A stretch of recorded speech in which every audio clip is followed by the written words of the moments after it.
Gary Kirsten, who was sent out to Australia as a replacement and in the end was one of the stars of the tour. At 112 not out, made off just 137 balls. Paul Rifle at him now, and that's away through mid-wicket for 4. Overpitched.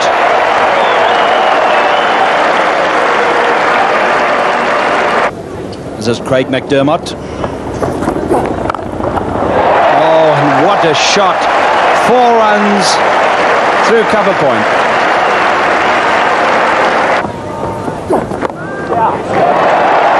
Just squeezing that past the umpire, more importantly past the fielder, and it'll go all the way.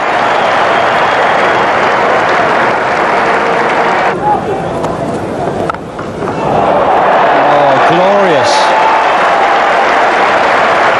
All timing. Just stroked it away through the covers. Oh, he's caught at the wicket by Ian Healy, and the first South African wicket is down, and Paul Rifle has claimed it. And the Australians very much needed this. Yes, a one-day dismissal. I don't think Gary Kirsten will be happy with that if he's playing in a longer format, but Rifle's bowled well and steadily, a little bit of drift away, and Healy does the rest. Nice to hear the nick from that microphone behind the middle stump. Enter Hansie Cronje, abdicated from the captaincy. A couple of vessels back at the helm. And Hansie's highest score of 91 made it Melbourne against the Australians. This young man, Glenn McGrath, has really come on in leaps and bounds. Look at that average, 17.75, and he's conceded less than 4 runs to the over. Oh, and Cronje just leaning on that, all timing again. He's a classic sort of batsman, is Hansie Cronje, and that was a beautiful off drive. Coming down the wicket, and a safe hit there for 4 more. There's nobody out, and that's what needs to be done in the early stages of limited over cricket. When the men are in, go over the top. And again down the wicket, and this is a magnificent shot. One of the most difficult shots in cricket, to lift it over long off for cover for 6. A bit lucky there. No slip in position, so 4 runs and a good over for South Africa.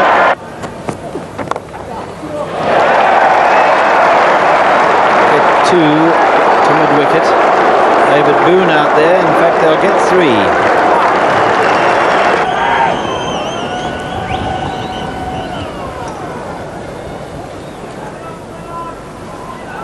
McDermott back for his second spell.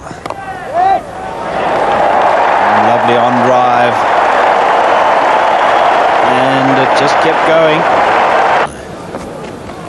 And boldly down the wicket. It could be a little tight, but it's 4 safe runs, bouncing just inside the boundary rope.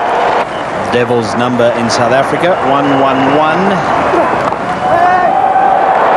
Hansie Cronje again, beautifully timed, hitting that on the up, and it just kept gathering pace as it beat the cover fieldsman and raced off to the boundary.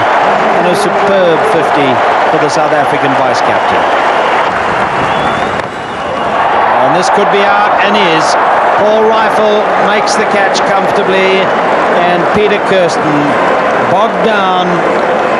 Bit of a slow hand clap from the crowd, and in desperation he tried to break out of it, and straight to Paul Rifle. Almost inevitable. He hadn't got a run for some 25 minutes, and getting visibly frustrated. The crowd had joined in, and that was the answer. And to be fair, with wickets in hand, he had to try something like that. He either had to get the ball airborne and go for big runs, or get out. Hansie Rhodes, one of the biggest live wires in world cricket, and South Africa needs something from him now, because well, in the 36th over and only 50 overs to go, there's got to be a big step up in tempo. Jonty, only 2 50s in one-day international cricket, but he's often come lower down the order. Now he's got the opportunity of doing better, batting up at number 4, and he starts in great fashion. That rough patch is right in front of the stumps and looks perilously close to the danger mark. Now this is a huge shot by Hansie Cronje.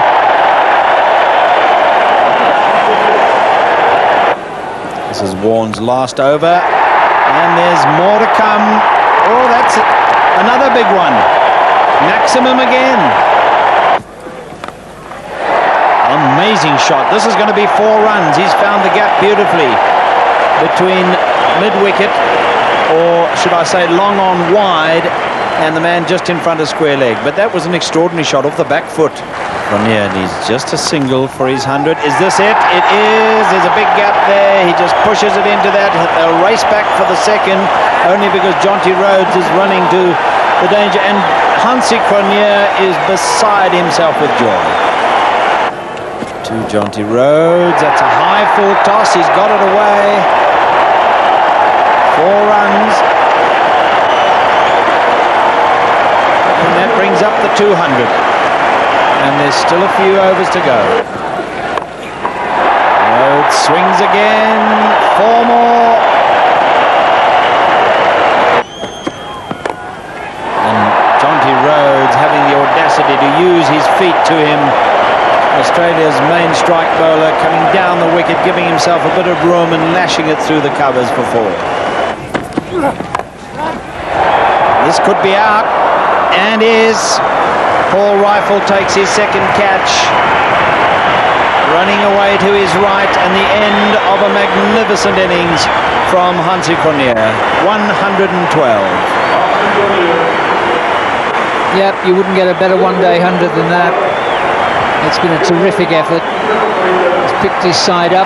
He's put them, if not in the driving seat, he's put them in a very, very strong position, aided by Jonty Rhodes.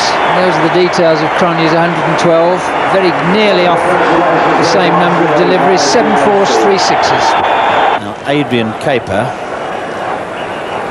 he back in the South African side, was there down under for the World Cup. Been something of a disappointment, though. One-day cricket is supposed to be his forte. He's got to try and hit this last ball of the innings out of the ground, and backs away to give himself room to do so. Can't do that, but he'll get 2 runs here maybe. Oh, poor War slipping and sliding all over the place. Only 50 one-day internationals. In fact, this is his 50th, yet to make 100. Fani de Villiers at him, and oh, beautifully played. And this outfield is now very fast. It has dried out appreciably after all the rain. How he has starred. Oh my goodness, he was a bit lucky there, Alan Donald. That bounced in front of his wickets and went over the top. Short arm jab at that, really, and look at it go to the boundary. Not all that short, and he's got it away rather well in front of square for 4. Richard Snell. Never quite know what he's going to come up with. Over pitching and through the covers. On just beating the man coming round from cover point. Gary Kirsten couldn't quite make it. Carried the attack to the South Africans. Oh, and now he's bowled. Middle stump out of the ground. Richard Snell has broken this very, very threatening partnership between Taylor and Boone by knocking Taylor's middle stump right out of the ground, and it went cartwheeling away. What a sight for the South Africans. Well, a thick inside edge, but from over the wicket that would probably have been nicked back onto the pad. But the ploy of going round the wicket has worked. It creates the gap between bat and pad, and off the inside edge, bang.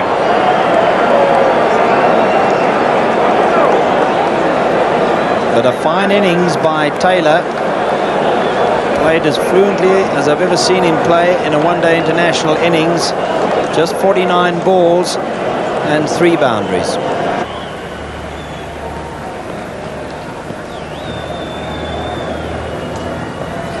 Eric Simons. Oh, too short. And just whipped away through mid-wicket by David Boone.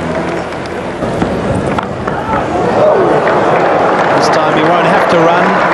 That is a marvellous cover drive so early on in his innings.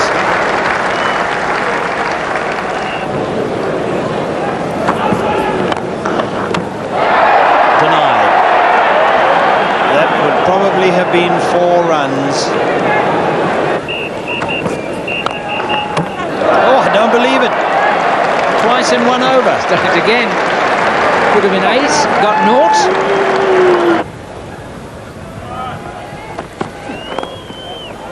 That's where he likes them.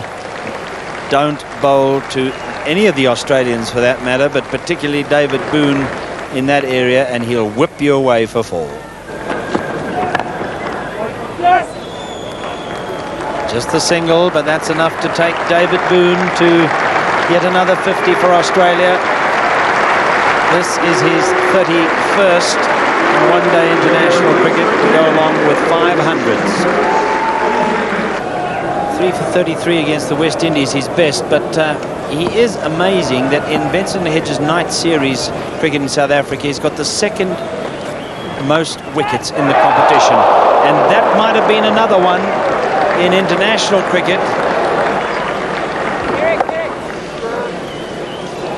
Magnificent effort. Very often you say that a man is off the ground when he tries to take the catch. Often he's not, but Rhodes certainly was then. In Delhi. And now he's got another one. Jonty Rhodes, a brilliant catch too, to get rid of David Boone of Adrian Caper. That was a wicket out of nowhere, and who knows what that's done to Australia, because Boone was threatening to run away with this match.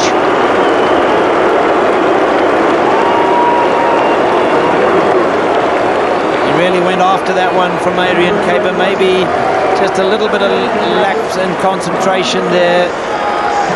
The nice medium paces were just becoming a little too easy maybe, and he was trying to force one that he shouldn't have there, but a great catch by Jonty Rhodes ends a fine innings by David Boone. Mark Waugh, the new batsman, and his average of over 33. What a player he is. 2 fine innings towards the end of the World Series for Mark Waugh against the South Africans.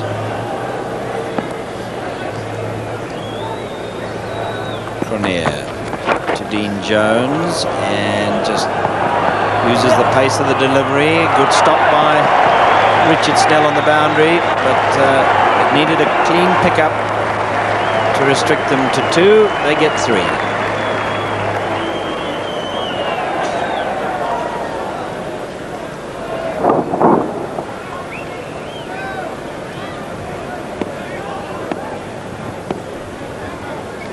Good brave fielding. Oh, that's a big hit.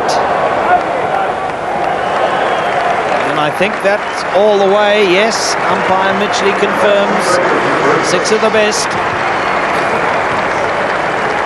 Eric Simons to Dean Jones. And Dean Jones very, very strong. Just whipping that away backward a square for 4.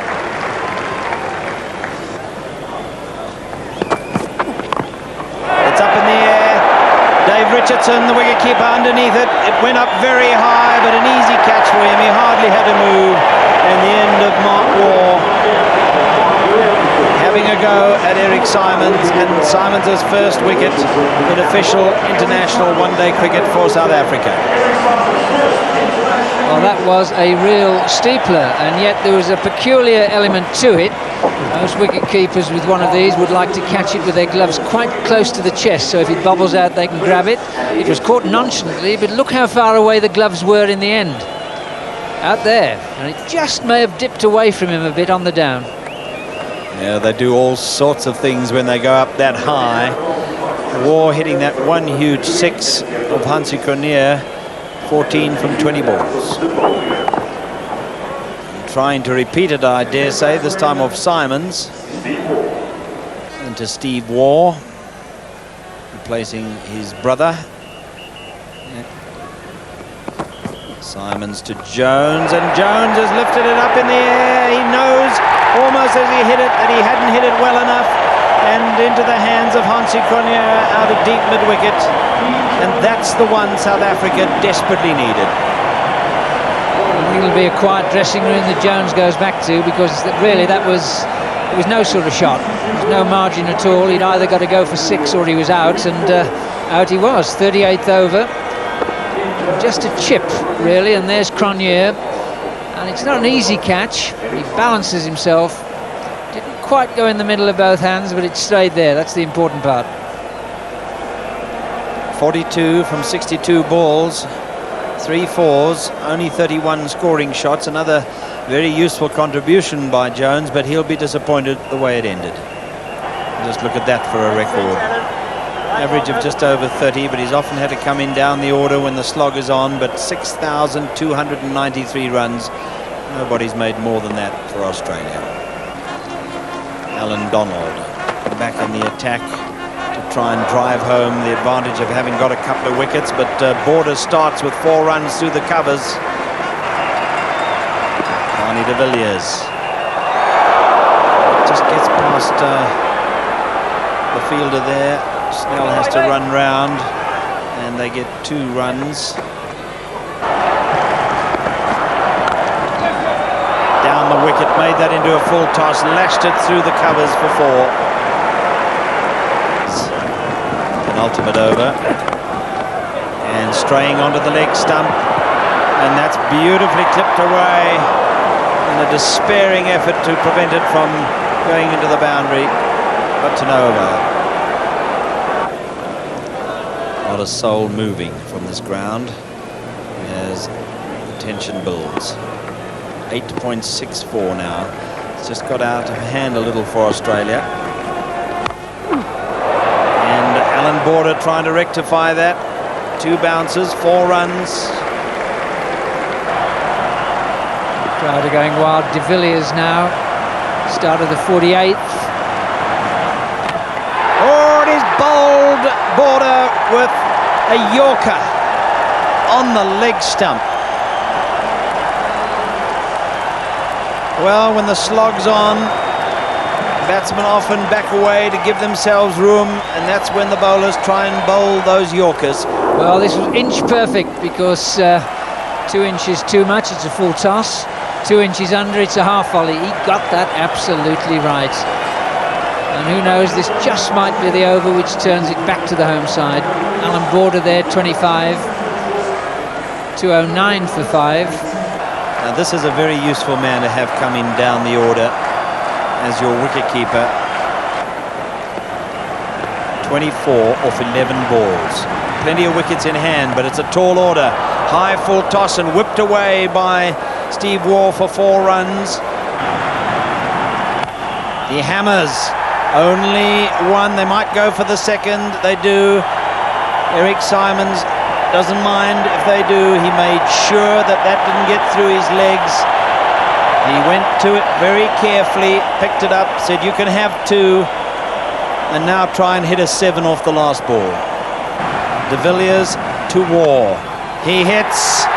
It's all over. They get 1. It's not enough, and South Africa have won quite splendidly.